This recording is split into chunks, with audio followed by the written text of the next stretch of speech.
Welcome to Transformative Principle, where I help you stop putting out fires and start leading. I am your host, Jethro Jones. You can follow me on Twitter at Jethro Jones. Welcome to Transformative Principle, a proud member of the BTS Network. I'm your host, Jethro Jones, and I am honored today to have on the program Sean Slade. He is the co-head of North America at BTS Spark. He's an education leader, speaker, and author. His most recent book, The Power of the Whole, you can find a link to that on the show notes at transformativeprinciple.org. Sean, welcome to Transformative Principle. So grateful to have you here. Oh, it's great to be here, Jethro. So what's your big takeaway from our conversation today? I think my big takeaway from the conversation is that we don't need to be afraid of our emotions, and we don't need to lock them in a box somewhere and ignore them or manage them. That really emotions are a key and fundamental part of how we build our teams, how we build trust.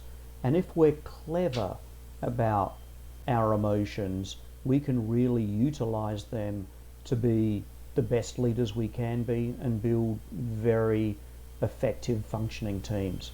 Yeah. For me, the big takeaway is how you got us to see that leadership's not a series of checklists, but that it is about who we are rather than what we do. And that is a thread that weaves throughout our whole entire conversation. So we will get to my interview with Sean here in just a moment. So Sean, I think a good place to start, especially since last week on Transformative Principle, we talked about stoicism, and you have this different belief about emotions, and the idea of I need to control my emotions as a leader is something that we've believed and said for a long time in leadership. What's your perspective on emotions at this point? Yeah, it comes from a foundational point that, given the work that I have been doing and I'm doing now with BTS Spark, where we look at effective leadership, it comes from a foundational point of understanding that, maybe that archetypal leader that we all have in the back of our minds, that captain of the ship, that authoritative person that has all the answers, doesn't show emotion, follow me, I know the way, that's why I'm in that position. Maybe that is just not quite correct, and we've allowed this image or myth to continue.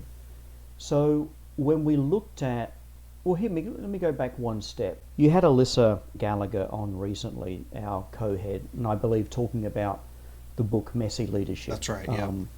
And that came out of a study that we did in the first year of the pandemic, where we looked at what were the mindsets, capabilities, and skills of leaders who maybe they didn't thrive, but they did well in that first year, compared to those that really, like many of us, struggled.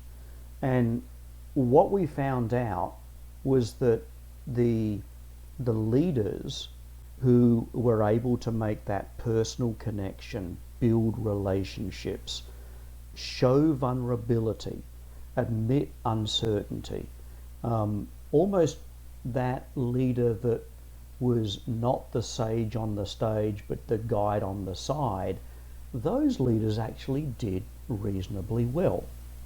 And when we dove down into it, and this is also part of the book, when we dove down into it, it was understanding that their emotions and their personality played a key role in being able to bring people together, grow trust, and develop some solutions to, that never-ending spiral of closing schools, reopening schools, hybrid, everything else. And the more I've sort of looked into it since then, I'm just seeing more and more research and more articles out there about the power and the strength of emotions. So where our chat today came from was I wrote a blog post which I should be out very soon, and I'll let you know when it's out, but it's basically confronting that idea and that myth that emotions are something to be controlled, corralled, managed, kept under a lock and key, leave your personality at the door. And rather, maybe a little bit of it is some of the words that we're using alongside the word emotions when we're talking about leadership. So maybe we shouldn't always be reverting to manage your emotion, control your emotion. Maybe it should be words that are more around, how do we exercise our emotions? How do we utilize or cultivate our emotions? And just by changing that word, you start to see emotions not as something that needs to be locked away. We don't want that genie coming out of the bottle of the emotions, is the sort of the mindset. And maybe the mindset is these are a really important set of tools that when used well can really grow trust, build relationships, develop team, amplify a shared purpose and experience. So if we start to look at these things, emotions, as part of our toolkit, they take on a completely different image in our mind. Well, and let's dive into that idea a little bit, because I find that so fascinating that our emotions, when used strategically, can actually build trust instead of destroy it. And here's the thing that I'm thinking in my mind, because we think about emotions like anger or sadness or frustration or whatever it is that we're feeling, and how what typically happens is that our emotions control how we behave. And what you're saying is we should exercise the appropriate emotions at the time to make the change that we want to change. Can you give an example of what that looks like when you are exercising your emotion rather than controlling your emotion? Yeah, well, I would go back to what we were just talking about. The pandemic brought up so many mixed emotions, and so many people were feeling uncertainty and vulnerability.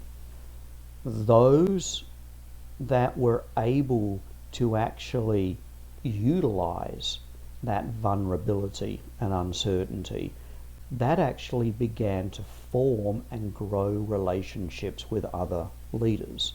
So when, let's say I was the leader of a school or district, and we're having an issue around, and it could be any of those things that arose. It could be around Wi-Fi, food and safety, access, mental health, as well as the academic ongoing learning and attendance of students. So we're talking about any of these things. If I was controlling my emotions, I'd be talking in a very business-like, this is the tasks that we need to do. And these are more likely than not, these are the tasks that I, as the leader, have determined that we need to do. The leaders that actually did well would admit uncertainty, pose the questions back to their team. What that then did was it allowed their team to also admit some uncertainty and some vulnerability. And that then becomes a shared experience where you then are growing this support network across not only yourself but your team. But then what you're also doing is you're building a level of trust and authenticity with your team and your leaders, which allows them to start to share their perspectives, their ideas, their solutions. Oh, I heard from that a district over in Spokane, Washington, was doing something amazing. So, they did this. Here is an idea. I have a cousin who was trying this one out in their district or school. You start to get more perspectives, more ideas, and it becomes an empowering event. One thing I didn't mention about the white paper as well was that in order for that leader to show vulnerability and to admit uncertainty and invite others into that conversation, that leader actually had to have a high level of self-awareness and self-confidence. And so it seems a little bit ironic that in order to say, I don't know, I'm unsure, what do you think, you actually have to be fairly self-confident to do that. And it's the leaders. Now, this is not to say all leaders were lacking self-confidence if they led by decree, because it's the norm that we've gotten used to.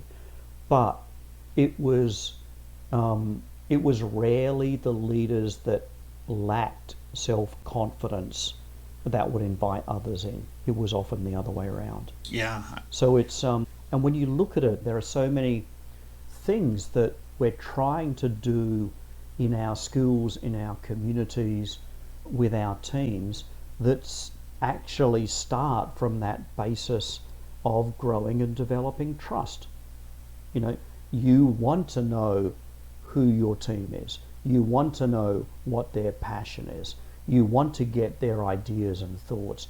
You don't want to be that principal or superintendent that is carrying the weight and onus of everybody that they're serving on their own shoulders. You want collaboration. You want shared experience and a bit of agency. That starts often from the way that leader utilizes, not controls, their emotions.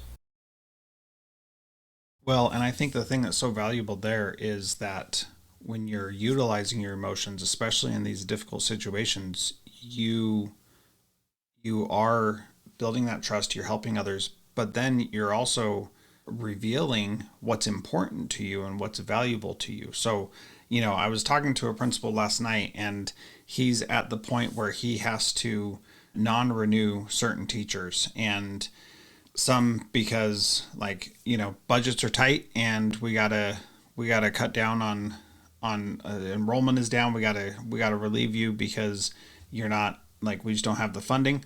Others because you just didn't do a great job, and that's just a natural part. And rather than giving you tenure, we've got to say, hey, this isn't going to work. And as I listened to other people giving him advice about how to handle this, some people were like, push it off on someone else, say the district is making me do this. Some people are saying you got to own it. Some people are saying make it about the teacher. Other people are saying make it about the kids, and all these different things. And he was saying, man, this just really sucks. I hate having to be the one who's doing this. And I was like, well, just say that. Hey, this is a crappy situation for both of us. It's hard for me to tell you you're not going to have a job here next year, but that's my role in this situation. And I'm sorry that this has to come to it. And so utilizing his emotion in that situation and saying, I'm feeling torn up about this and this isn't fun for me either, is not going to suddenly make that person feel like, oh, it's okay then that you're letting me go. They're still going to be stressed and frustrated, but at the same time, you have a better chance of treating them with compassion and as a human, and having them feel like you actually care about them as a human being, not just a cog in a machine, which is often how educators feel, because honestly, that's what they are. You leave, someone else is going to step in and fill your spot, no matter how valuable you think you are to the organization.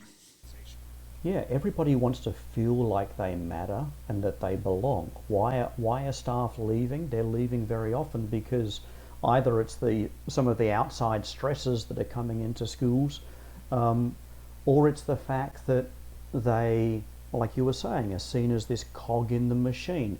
If you go, we'll replace you with another cog, as opposed to feeling like you are part of this community. Yeah, and I think the other thing that what you were just talking about raises is, don't we also want to be authentic ourselves?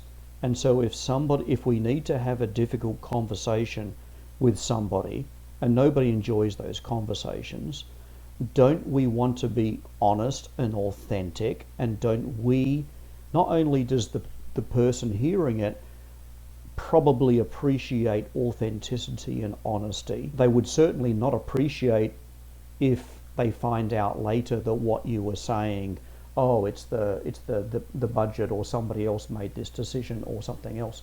They would certainly not appreciate being lied to.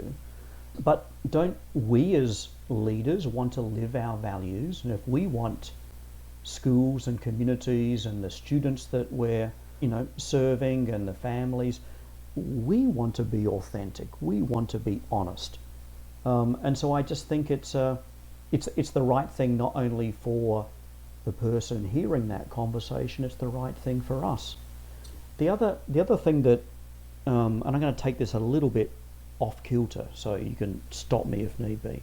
But the other thing that it raised when you were talking about that difficult conversation is that I feel that we've almost gotten into this road where we don't because we haven't always cultivated these relationships, and instead we've reverted to leadership being a series of tasks and duties which don't have any emotion tied to them. We have lost, or we're stuck in this pothole of not being able to have real, authentic conversations with our teams. And that works both ways. It means that very often we've been ignoring maybe having some of those more difficult conversations.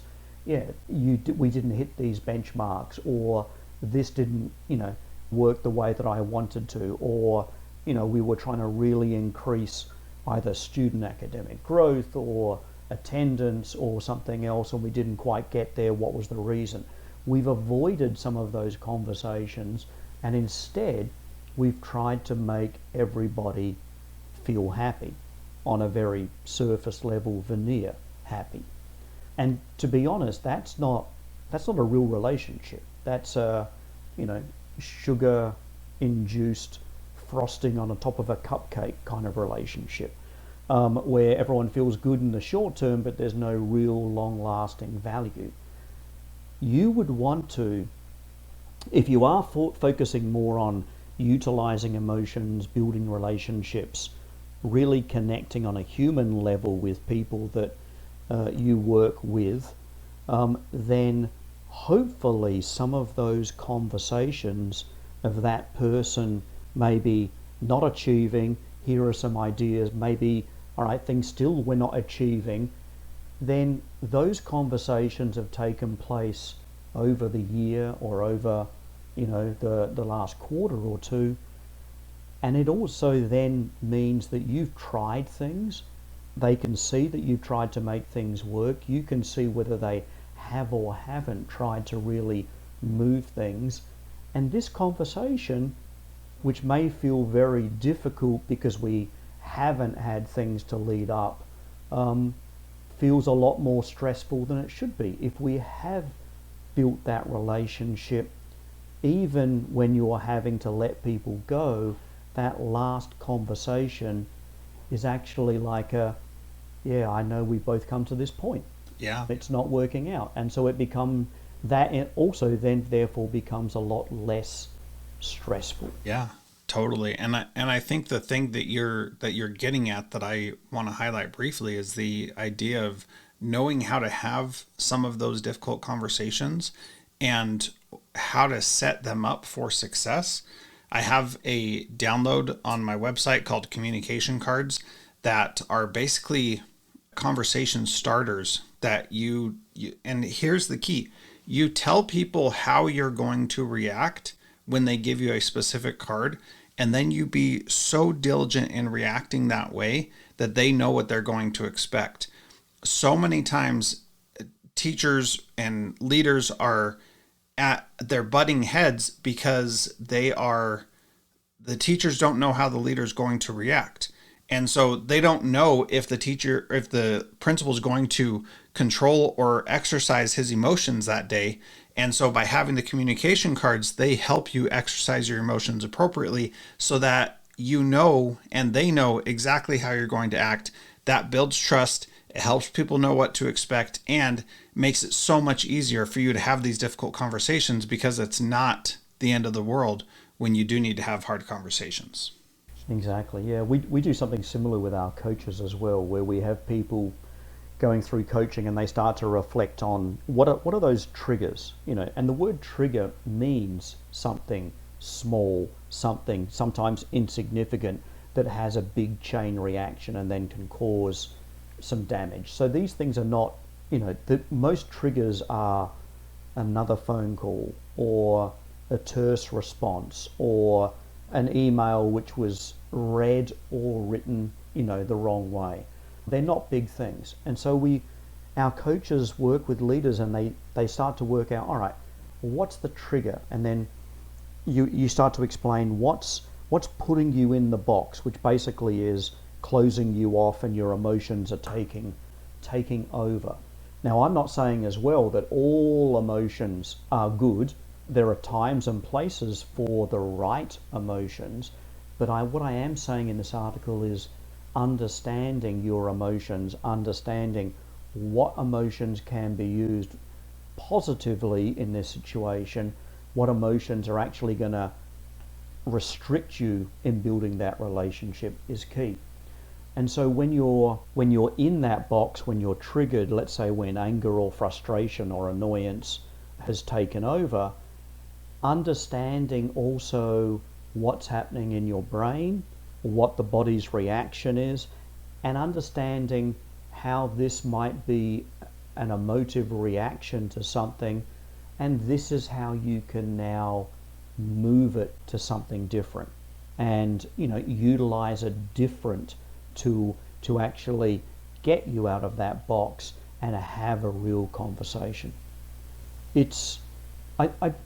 I bet if most people listening to this podcast thought of the last time they had a frustrating conversation with people they work with, colleagues, maybe even a family member. I'm sure you and I never have disagreements with our family, so certainly it's a bit of a rarity to bring up. Do you think about the last time that you had that? Most of the problems are not because of the action or the activity or the task. They are because of the uncertainty in how that person's going to react, the lack of trust, the emotional disconnection between the two of you. It all comes down to that human side of relationship building. It comes down to those emotional sides. And I don't think emotions, I think emotions are what drives us to action, and we need to understand how they can be cultivated and utilized to really be a key tool, especially around leadership. Yeah, absolutely. Well, I think that's a great place to end this conversation today, Sean. Thank you so much for being part of Transformative Principal. Once again, you can check out more about what Sean does, connect with him on LinkedIn, which link to that is in the show notes, or at btsspark.org. And Sean, thanks again. Anything else you want to give a shout out to for people to connect with you?